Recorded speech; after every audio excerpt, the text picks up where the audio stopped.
Hey y'all, I'm Megan Hamm, licensed professional counselor, registered play therapist, and parent-child relationship expert. And today I'm excited to sit with Coach Bri and talk about parenting. We're going to talk about everything from self-care, how to have strategies with self-care, for mindset that helps with self-care, as well as how to build your support in your own community. You don't want to miss this episode. I'm so excited for y'all to hear what we talked about.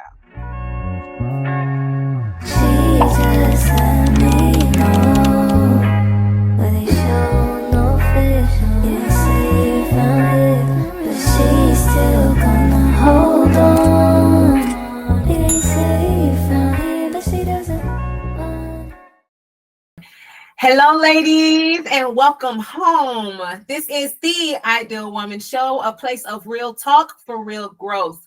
I am your host, Coach Bri, and around here, we don't chase perfection. Not around here, honey. We embrace our journey of becoming our best selves. So again, this is the Ideal Woman Show. So whether you're leveling up in life right now, or trying to figure things out, or just here for some good old conversation, you have come to the right place. Okay, so buckle up, sis, because it's about to get real, as you've seen by the title of this video. And welcome to the sisterhood. So today I have with me joined is Miss Megan Hamm, and she is very important guest to me. I do not know of her in the background, but from what I know so far, she is a parent to child expert. She is a speaker, a therapist. She is a best-selling author of the book, The Heart of the Matter. So let's just give a warm welcome to Miss Megan. Welcome to the show, Miss Megan. Thank you so much, and thank you for that excited introduction. It is great to be here. I am glad to have you here. I've been looking forward to this episode since the day we finally scheduled it. So I'm excited for what's going to be dispensed today. Oh, thank you for that. Yes, ma'am. So I want to kind of start off with your book, because I think that's going to open up a good conversation flow to some of the concerns that I kind of want to ask, to see your knowledge and your background and what you know is the best way to go about things based off of your experiences in your field that you work in. So the first thing I wanted to ask is, what inspired your book? Like what inspired you to write this book? And was it a personal experience that sparked it, or what? So I think me writing the book was a combination. So I've always wanted to write a book. I can remember being a little girl and wanting to, and they would put, what do you want to do when you grow up? And I would always put, I wanted to be an author. Now, when I was a little girl, I don't know what that means, right? I was like, oh, I want to write a book. And honestly, The Heart of the Matter was not supposed to be my first book. But when I decided to get serious about writing a book, it was the thing that I needed at the time. And so I wrote the book that I needed, as well as that I know so many other parents out there, foster parents need, to order to be able to just have some practical tips, strategies of being able to support. I think the biggest thing in the book, as I was writing the book, was I wanted foster parents or whoever read the book to feel like and know that they're not alone, that their stories are shared with other people, and that there's hope on the other side of it. And so that's where The Heart of the Matter, a compassionate approach to transforming behaviors in foster and adopted children, that's where it was born. I wanted to be able to encourage people and not have them feeling alone. I love that. And you don't get a lot of that today that caters to the parents' needs. It's a lot of support out there on how to parent better and to parent from a pure heart, and not traumatized and broken, where there's pieces that your child has to now carry, right? But there's not a lot of support, at least not to my knowledge, where it caters to the parents specifically and to them as humans, not just parents, how to better themselves. So I noticed that your book had, just from a little bit that I was able to read, I noticed that your book provides different strategies and techniques on how the family in general can strengthen themselves in their relationship. So what is the central message of what is the overall central message of your book? So if I had to identify a central message, I would definitely say that there's this concept that I created, and it's called parents. I call it parenting R&R. Right? When we think about R&R, we think about rest and relaxation. But for me, parenting R&R is the idea of the relationship, parenting relationship with self and relationship with child. Because so many times we separate them. And so we feel like, oh, I have to be in my relationship with my child, I have to be here. And we sometimes will neglect our relationship with self. And then you have on the other spectrum where parents have this relationship with self, and it definitely, you can sometimes neglect the relationship with the child. So that my central thing of the book would be being able to, and the parents in R&R. And that's why I wrote the book the way that I did, because the first 3 chapters are strictly about parenting relationship with self. It's all about you and your parenting journey. And then the last 3 chapters are how do we bring that together and we have better relationships with our kids. When I'm talking to parents, as being trauma trained, and I've been trained in attachment theory and therapy. When individuals come in and I work with them, the biggest thing that we really tackle is just that relationship. It's, do you, getting real, do you like this person?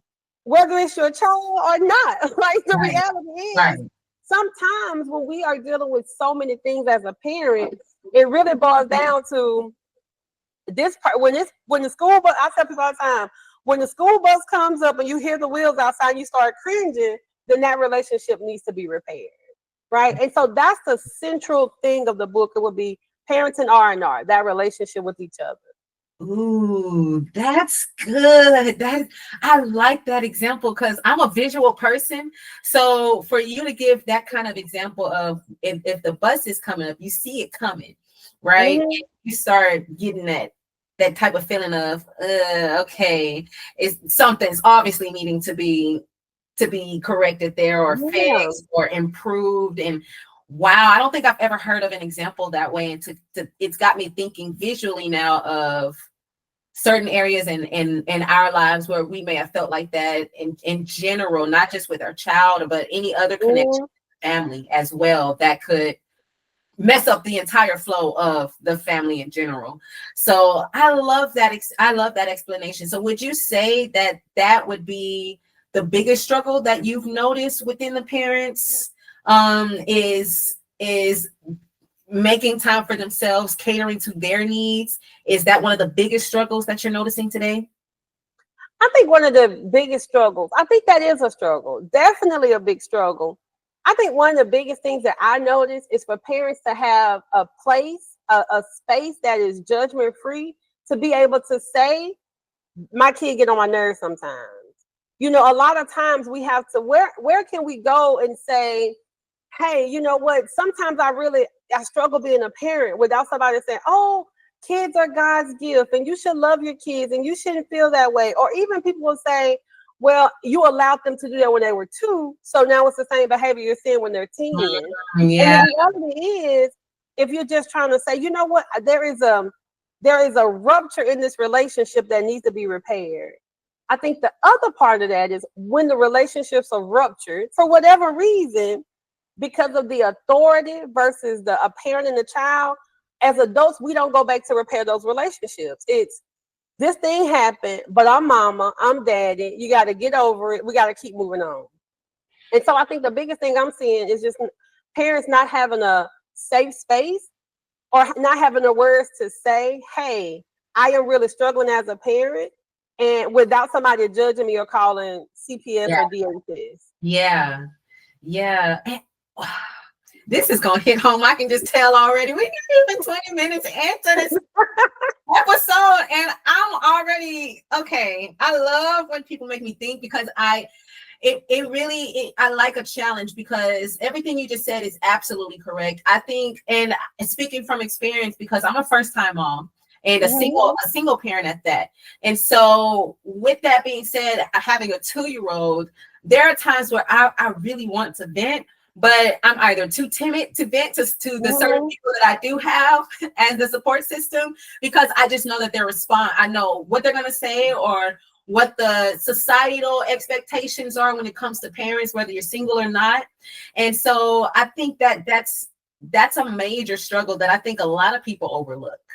I think that's something that's an internal struggle, something that we all kind of bottle up, kind of unconsciously, intentionally in a way. Yeah.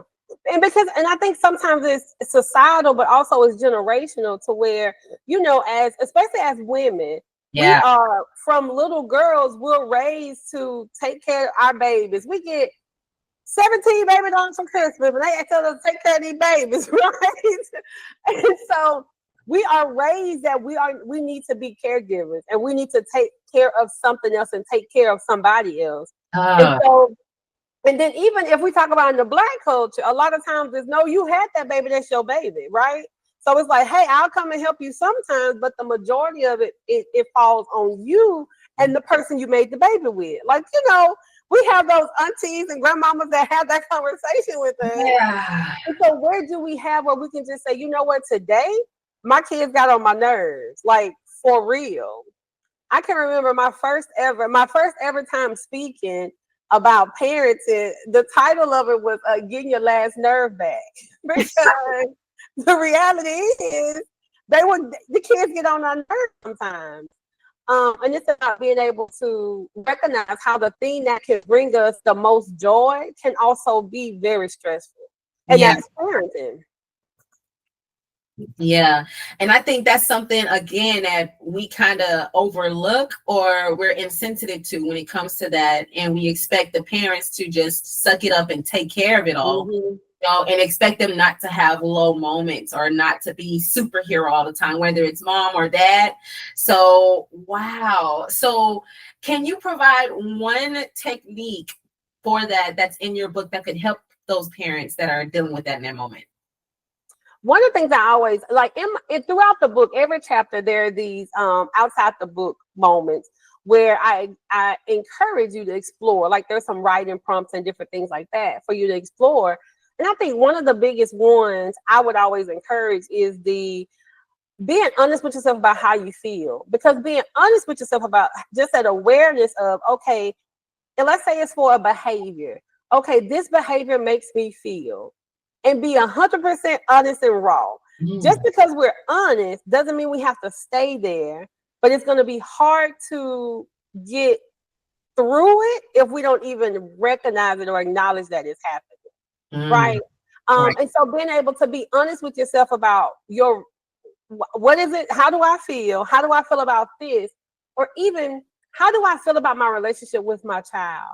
Before I started doing, before I became a parent-child relationship expert, I remember I used to always, when I'm talking to parents, I would always ask them, if this was not your relationship with your child, if you had the same exact relationship with a significant other, would you stay in that relationship? Wow. Think about that. The way that our relationship goes with our kids, constant arguing, back and forth, all of these things that are going on, you would either leave or try to make the relationship better. But sometimes as in parenting, we feel stuck and like we just have to deal with it, right? Because we feel like we created these behaviors, but that's definitely not the truth. And so thinking about it all the way back to a relationship, right? And being able to, how do I just get to like this person again? There's that innate love that you have for your kids. And that's talking about birth parents.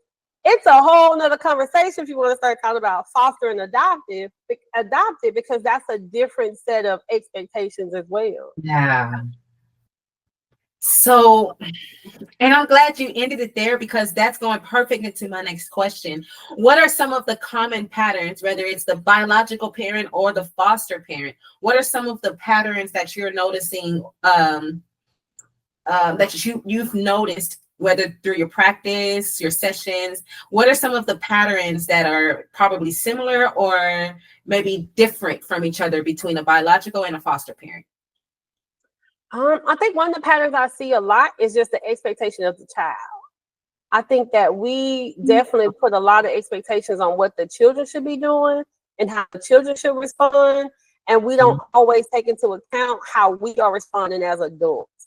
I think the one aspect when I think about parenting, and how my stance is different than other parenting is I really focus on you can only control your own responses, right?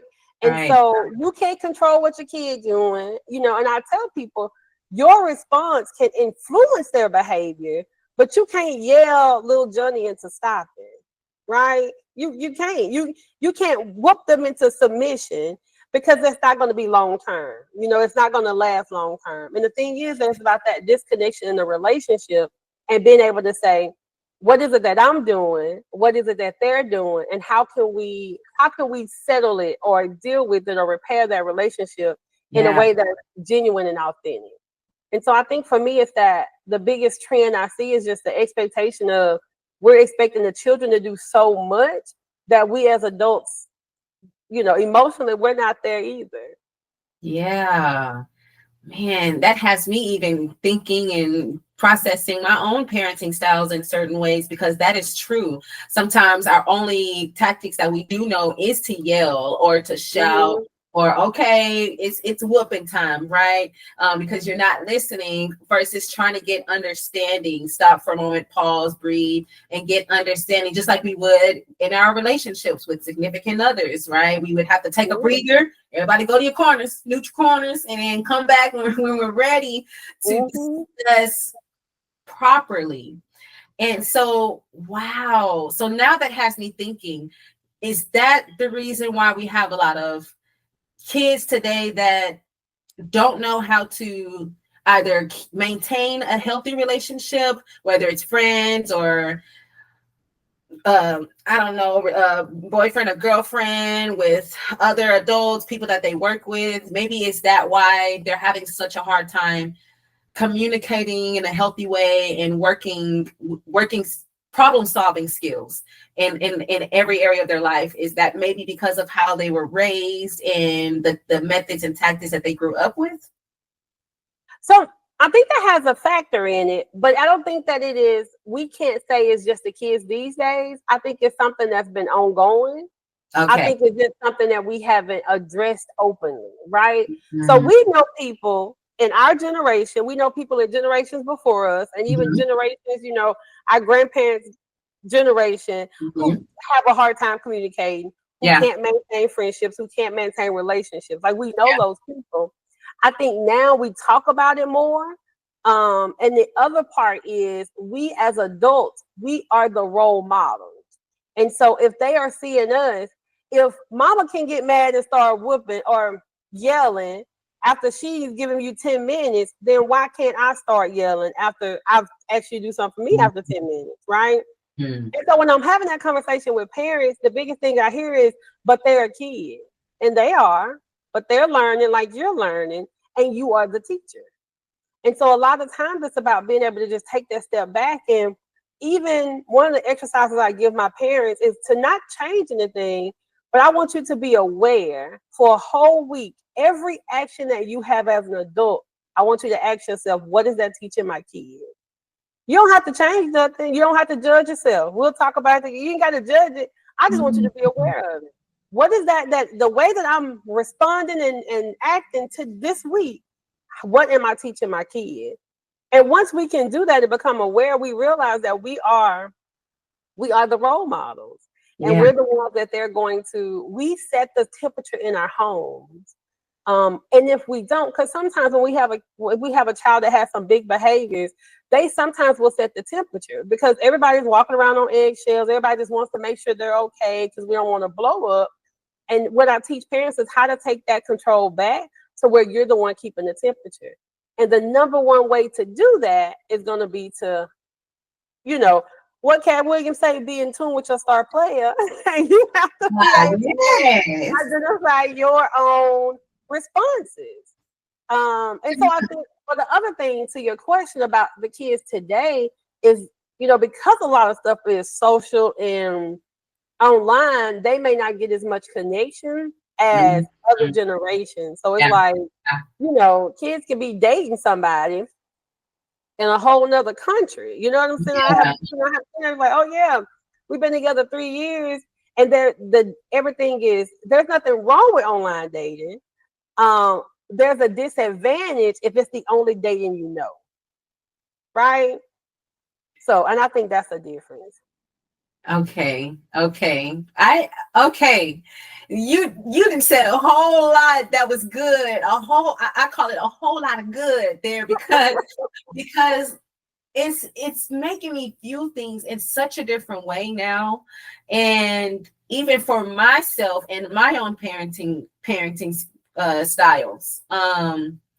Wow. Okay. And so I guess my next question would be, what are some ways that parents can change on their end? Because that, I like the fact that your book provides a lot of self-reflection that makes them ask simple questions that we usually just don't want to. Sometimes we know we need to sit down and ask ourselves those things or get clarity where clarity is needed. But I think that sometimes there's either a, I don't want to say a disconnection with self, but just don't want to deal with self. So everything is kind of like, okay, well, I'm the leader in the house. So, and I have to carry all of this weight, all of this load. So I am now going to expect my child at this certain age to do this, and that. What are some ways or things that parents can change within themselves that could make it easier for them to be more open to their child's needs and their child's necessities when it comes to parenting? Yeah, I think the first thing I would encourage any parent to do is going to be self-care, right? So I talk a lot. There's a whole chapter in the book about self-care. I call it stealing away 15 minutes, because what happens is we get so, we're already dealing with work, we're dealing with life outside of home, we're dealing with adult things, we're dealing with all the things, and then we come home, we deal with parenting, and we don't always take care of self. So what is that thing that you can do that's only for you? And I say 15 minutes because if you spend 15 minutes a day, just 15 minutes a day doing something for yourself unapologetically, what happens is it's a stress reliever. And so if you think about a cup filled with water, right? And so if your cup is already half full, just by waking up and being a Black woman in America, right? You wake up with your cup already half full. Then you wake up and it's time to get the kid ready for school and they having a meltdown. So now there's some more water in your cup. And then you have a flat tire, there's some more water in your cup. You hadn't even left the house and your cup is already overfilled. And so what happens is self-care and doing things for yourself is what pours something out. So like if all those things happen and my cup is already filled to the rim, I can do something intentionally for me. That's self-care, and I can pour a little water out so that when that next thing happens, I have the capacity to be able to deal with it. So self-care is the first thing. And it doesn't have to be expensive. It doesn't have to be going to 5-star steak restaurants. And, I see people online like, I rented a luxury hotel room for the weekend. Baby, we can't all afford that, right? Self-care could be, I'm going to drink my cup of coffee. I'm going to drink my cup of wine, whatever it is. I'm going to go in the backyard. And I'm going to cut them kids off for 15 minutes and just debrief. Yeah. Or for some people, they might be going to get manicures and pedicures. Or it might be just having time to do something just for you. Maybe read a book or listen to, when you're a parent, and remember I told you that we're role models. Yeah. So I have girls. So there's some music I don't listen to with my girls, right? But I like the music, right? So sometimes my self-care is I'm gonna put Glow on. I'm gonna put Megan Hamm on. I'm gonna dance like I'm 19 years old. Because that's what I need in the moment. But I can't do that with my girls because you know, right? So different, it could be something as simple as that, right? Something that you enjoy doing. That would be the first thing. I think the second thing is, I talk a lot about awareness and self-reflection, but it's also about what are the things that really are bothering me? Because a lot of times the behavior is just, I call it the fluff. That's not the root of the problem. That's the thing that shows up and we're willing to address, right? Sometimes we'll address the fluff and we'll talk about it all day. But the reality is, when you get out of control, I feel out of control because I don't know how to help you when you're out of control. That's the root of it. But how many people acknowledge that and have a safe place to be able to say that without somebody saying, "Oh, we about to call DHS on you," or, "Well, if you knew you couldn't parent all them kids, what you have for?" Like all of those Right. conversations that people have, instead of just leaning in and saying, "You know what, parenting is hard." The Surgeon General said in August 2024, last year, that parenting was the next mental health crisis. So even he recognized that parenting is hard and it's different these days as well. Yes, and I love especially that first point that you pointed out is with the self-care, because that's something that I am still learning to this day, but I'm slowly perfecting. I know for me, I had to put my child at an earlier bedtime curfew, Mm-hmm. so that way I spend the last 2 hours of my day to myself. So once 10 o'clock hit, I'm not cleaning nothing. If there's still dishes, I'll get it tomorrow. Mm-hmm. Folding no clothes. I'm not doing nothing that is not catering to me. So when I actually started doing that boundary, I had to then realize that, okay, well, I don't even know what I want to do to cater to me, self-care needs. And I think that's where a lot of parents have a little issues or disconnection with themselves as well, because when they finally do make that choice of, okay, well, I'm going to have me day or me time for a couple hours or for the entire weekend, no kids, no husband, no boyfriend, no girlfriend, no none of that, no distractions, just me. And then they always find themselves either cleaning or getting errands done, because they kind of lost who they were and what fun looked like to them before they even stepped into the role of parent, on top of the other hats that they wear. So I wanted to tag along on that with you on different things that they can do when it comes to self-care. Like you said, it doesn't have to be anything expensive and unrealistic that you wouldn't be able to do on a daily basis to needs. So things like walking or writing, like you said, one of the things that helped me as well was to tap into that side of me before I became a mom.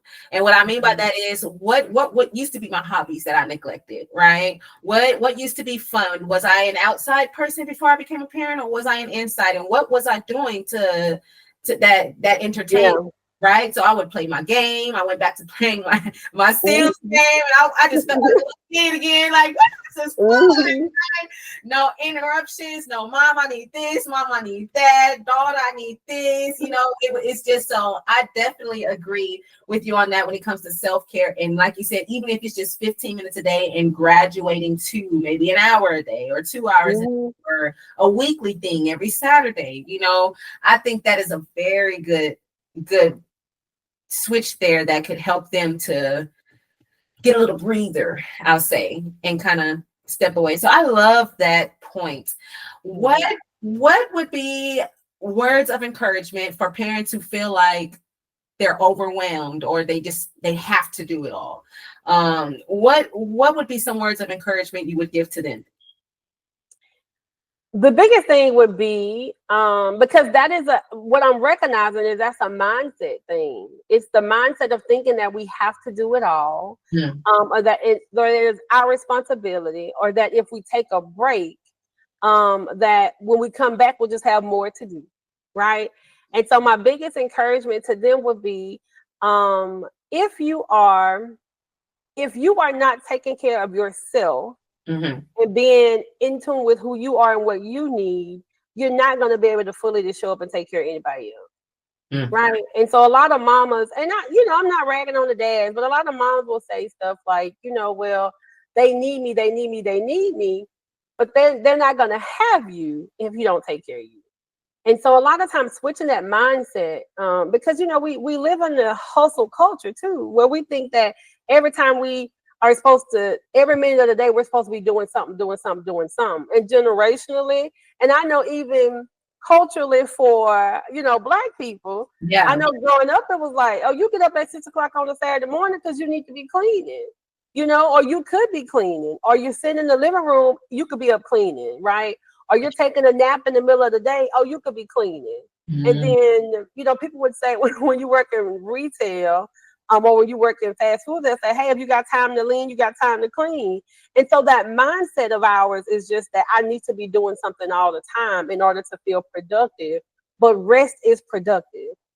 Because Mm, if you do not come or stop it or just take a break and pause and reset, then you're running on fumes. And so my encouragement to them would be in terms of looking at it as a mindset thing, mm. and knowing that if you don't take care of you, you won't be there to take care of Man, that rest. them. Rest Mhm. is productive. Rest is productive. Yeah. Hmm. I think that one hit deep for me. Rest is productive. Mm. Wow. Okay, you got my mind deep now. I'm deep in this thing. Let me stick to Yeah. my Well, that I would just add to that because honestly, that is the thing. That is what I'm working on in 2025. It wasn't my 2025 goal. I'm not even gonna flex. It wasn't. But as I'm starting to read more things, and everything that comes up, everything I'm introduced to, it's always rest, rest, rest. When are you resting? When are you scheduling time out? When are you doing this? And I'm like, what does that mean? What does that really mean? And then I realized that if all of these, as I'm building a business and building a practice, every guru is saying, I take 150 days off a year that nobody can get in contact with me because I take off time to rest. Or I take the first thing I do in a year is I plan my vacations out the weeks that I want to be off work because nobody can interrupt that.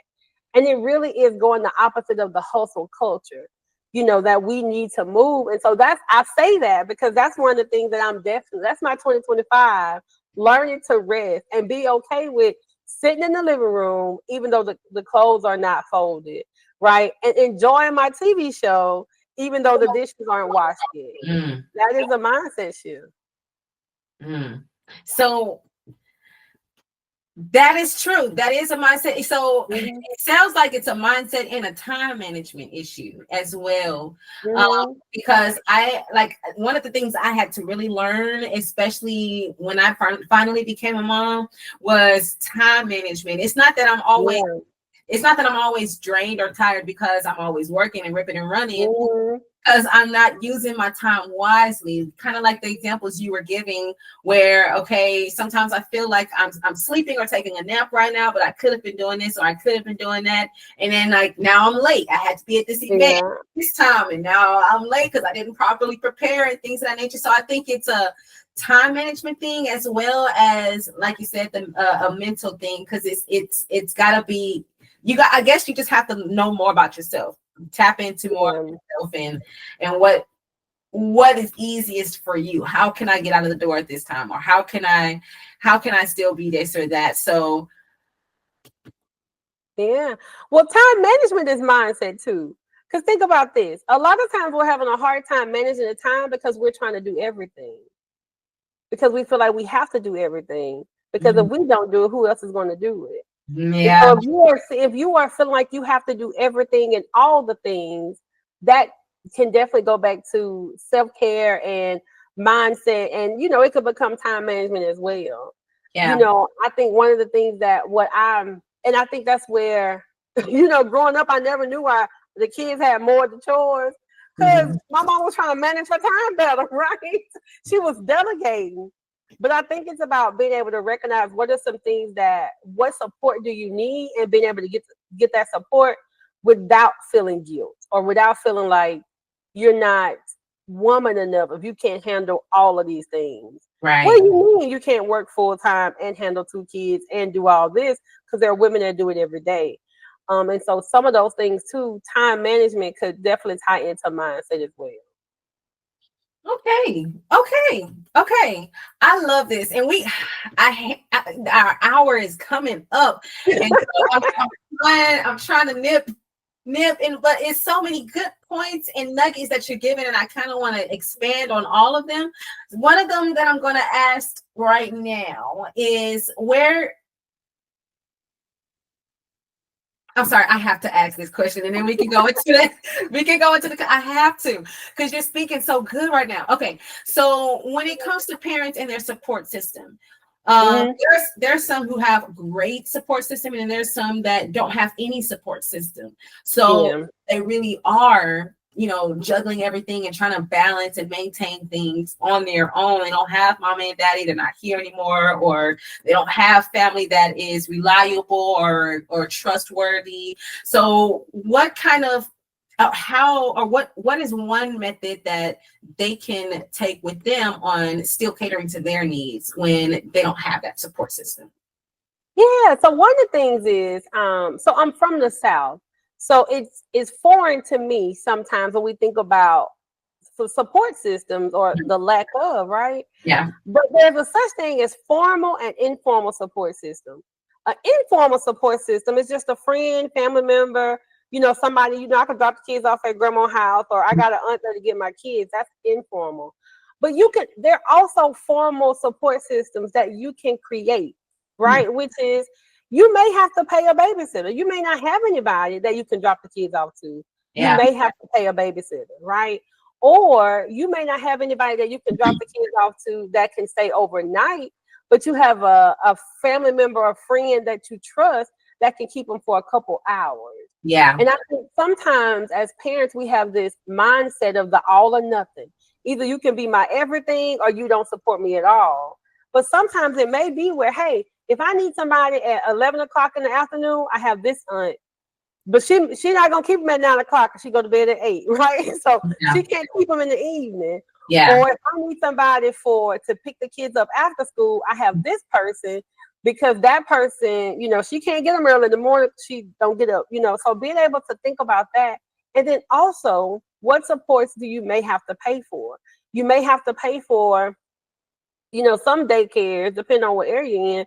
Some daycares, people have drop-off daycares where they don't have to come every day, but they're registered. And so if I need them to come after school on a Wednesday, they could go. They have somewhere to go. Definitely think about after school programs that your kids can get in, because if Yeah. you're involved in the after school program, then that's time where you don't have to sit outside for 2 hours while they're in there coloring, right? Right. You have hours, you can go get some things done or have some self-care. So I think it's sometimes being creative, thinking outside the box. So it could be an informal support or a formal support that you may have to pay for, but Yeah. also it may be more creative where nobody has to be your all or nothing. It's kind of like, even for me, I have a awesome support system, but I know if I need them dropped off for an hour and when I want to go get a pedicure by myself, I know just the aunt to take them to, right? She ain't gonna mind getting Right. somebody to clean up for a couple hours, Right. right? Right. Or if it's after school or there's an emergency, I know who the supports are for that too. Yeah. And so it's about really tapping into your network.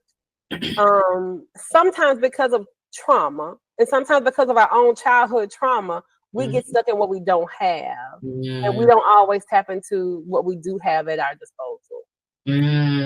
That's good. I can say I am guilty for that. I had to learn, like, okay, I because that comes with trust, and as Mm-hmm. well as having an open heart to be able to do that. Because for me, I'm one of those parents that are very strict on what a child can and cannot do. Mm-hmm. And I know which family member I can trust for a couple hours or to spend a night, and I know which family members I cannot. Um, Yeah. because you have to, it's just a lot that you have to take into consideration, especially in today's times. It's very important to have to be very protective and to watch who you allow around your kids, the influence. If you let them go over to the people's house, who's going to be coming over there? And what's their intentions? Why are they there? What kind of beliefs do they have? It's a lot to take into consideration. And then as far as those who don't have the support system, those formal options are there, but I think that's also a trust thing as well, that I think they would have to kind of leap into when it comes to, okay, I'm gonna take them to a daycare. A lot of parents are against daycares, and but it's so effective. There are 24-hour daycares. There's just Mm-hmm. Monday through Friday, 8 to 6 p.m. Daycares, and then there's things like extracurricular, like martial arts, karate, dance. So I think those are good things to do. I think they would have to utilize what they have when they're ready to. When they're ready. And I think trust is going to always be a thing. It definitely is not. It's a very realistic thing. When I'm talking to a parent who gives me all of the reasons why they can't, then I definitely try to dig to them. That's just the fluff. Let's dig into the roots of what the real issue is, because you're not with your kid 24/7, right? Yeah. Most people are not. So when you send them to school, when you send them here, when you send them different places, you're trusting that they're going to be okay, right? But there's something that's disconnecting your ability to trust them when you need a break. And I think that's more than just, I don't have anybody. Right?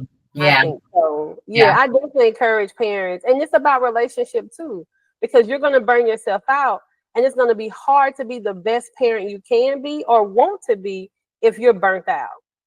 It's going to be really hard. That is going to be really hard. That is. Okay, so for those parents, this is my third to last question. We're gonna wrap this up. This gonna turn into a 3-hour show. Okay, but okay, so for the parents that need that outlet or that support, outside of self-care, what would be another outlet that would benefit the parents? I guess being able to have, like, if there were like support groups, or ways that you can get together with other parents to talk about, like, just have a space to have that's a judgment-free, safe space, of course. And it may be where if your kids are involved in activities, maybe get with some of the other parents that are parents. Well, y'all can hang out and talk, and while the kids are in the activities. But also, if you have most of it is going to come from other people who are parents as well. I would encourage that. Or even people who your kids have similar things with them. A lot of times our kids are involved in sports and things, but we keep ourselves in a bubble. Like, we're here for the kid. Yeah. But that's a great place for parents to be able to have an outlet to find like-minded people who are raising kids and trying to juggle all the things as well. Yeah. And that could be a support too. Because one day, if you can't make it, then you could do like parent drop off. I know we've had where if we needed to, we knew the parents who would be able to pick the girls up and take them to where they needed to be if we needed that. Even if we never used it, we still made that connection. And so that's one of the things to think about. Like, where are you already spending your time with your kids?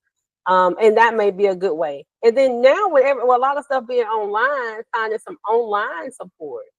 Where I saw a post the other day, a lady was doing a video of, like, she has a kid that's living with mental illness, and it was like the 90-second video, just some struggles she was talking about. And I think she had over like 600 comments of people who were saying, me too, me too, me too, me too. And I think definitely being able to be aware that you're not alone in it. You just have to find your tribe. So just surround yourself with that. Build yourself a community. Build yourself a community. Yeah. That's making sure that you're getting your needs met in that. Where you can go and say, not a community, because sometimes in community you have to be. It's also about that awareness too. Yeah. Everybody may not be there for the same reason. Yeah. So definitely be aware of that, but don't let that be the thing that keeps you from building community or finding your tribe. Miss Megan, you have given a lot of good nuggets here that I know is going to help a lot of our viewers watching right now. One of the last two questions that I have for you, because I want them to be able to expand deeper into your work and get more knowledge from you on what you've experienced, what you've been able to identify and help bring solutions to them. So where can the people find, or the sisterhood, I call them, where can the sisterhood find the heart of the matter and learn more about your work? So, you can always go to my website, which is my name, www.meganmham.com. And I also have a Facebook community that's free. It's a group where we share and we talk about, we talk about these things, we talk about behaviors, and we support each other. And I say it's a shared experience because it is. It's not about me having all the answers. It's about us supporting each other to say, you know what? When my child did this, this is what helped me. Yeah. Or this is, hey, right now I'm really struggling with this. What have y'all done that's worked? And the name of the Facebook group is Tantrums and Meltdowns, Parenting Support for ages 5 through 12. And I do host like monthly workshops, and things like that. And most of that stuff I post in my Facebook group, and I post on my social media. So I'm on social media.